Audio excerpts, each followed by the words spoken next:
اعوذ باللہ من الشیطان الرجیم بسم اللہ الرحمن الرحیم اللہم صلی علی محمد بعدد کل داعی و دعائی و بارک وسلم۔ کہف چینل کے ناظرین کو السلام علیکم۔ آج میرا موضوع ہے اللہم بسمی کا کہف قطمیر کی طاقت اور کمالات۔ اللہم بسمی کا مطلب اللہ پاک آپ کے ان تمام ناموں کے وسیلے سے جن کو میں جانتی ہوں اور جن کو میں نہیں جانتی، جو بندہ ستائے، جو بندہ تنگ کرے۔ قطمیر کا عمل یہ ہے کہ چاہے تو اپنے مخالفین کو قطمیر کے حوالے کر دیا کریں، قطمیر ٹکڑے ٹکڑے کر دیتا ہے، اور چاہے تو سب کچھ سہ کر قبر میں چلے جائیں۔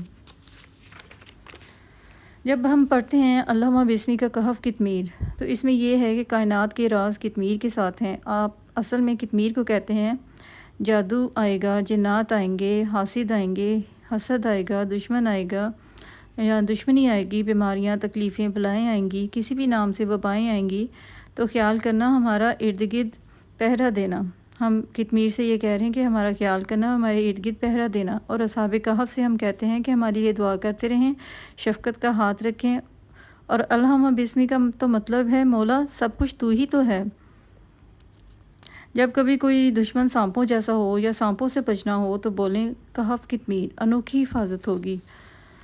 حکیم طارق محمود صاحب نے اپنے ایک درس میں یہ موتی دیا اور فرمایا تسبیح خانہ میں انوکھا نظام ہے، یہ قرآن کے لفظ ہیں، یہ حدیث کے لفظ ہیں۔ فرماتے ہیں کہ میں وظیفے بتاتا نہیں بلکہ بتاتا ہوں۔ اللہم بسمی کا کہف قطمیر۔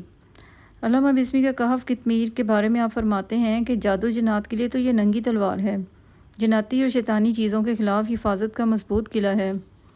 آپ اس وظیفے کی طاقت کو سوچ نہیں سکتے۔ ایک تو اس میں اللہ پاک کے نام، سب نام آ جاتے ہیں، یعنی اللہم بسمی کا مطلب ہے کہ اللہ تعالیٰ کے سب نام، اور باقی اس کے نیک غلاموں کے نام آ جاتے ہیں جیسے کہف، اور اصحاب کہف اللہ کے غلام ہیں اور ان کا کتا غلاموں کا غلام تھا۔ تو اس وظیفے کی ایک خاص ترتیب یہ ہے کہ سارا دن کھلا پڑھیں، تعداد ہزاروں میں ہو، وضو بے وضو، پاکی نہ پاکی، ہر حالت میں پڑھیں۔ پھر دیکھیں جنات کو کیسی چوٹیں لگتی ہیں، اور انہیں ایسی چوٹیں لگیں گی کہ بس۔ ٹینشن، انزائٹی، ڈپریشن کی بنیاد یہی جناتی اور شیطانی چیزیں ہوتی ہیں۔ وظائف اور اعمال ایسی چیزیں ہیں کہ جن سے یہ شیطانی چیزیں یا تو جل جاتی ہیں یا بھاگ جاتی ہیں، اور انسان ٹھیک ہو جاتا ہے، اور اس طرح اللہ تعالیٰ کی حفاظت میں آ جاتا ہے۔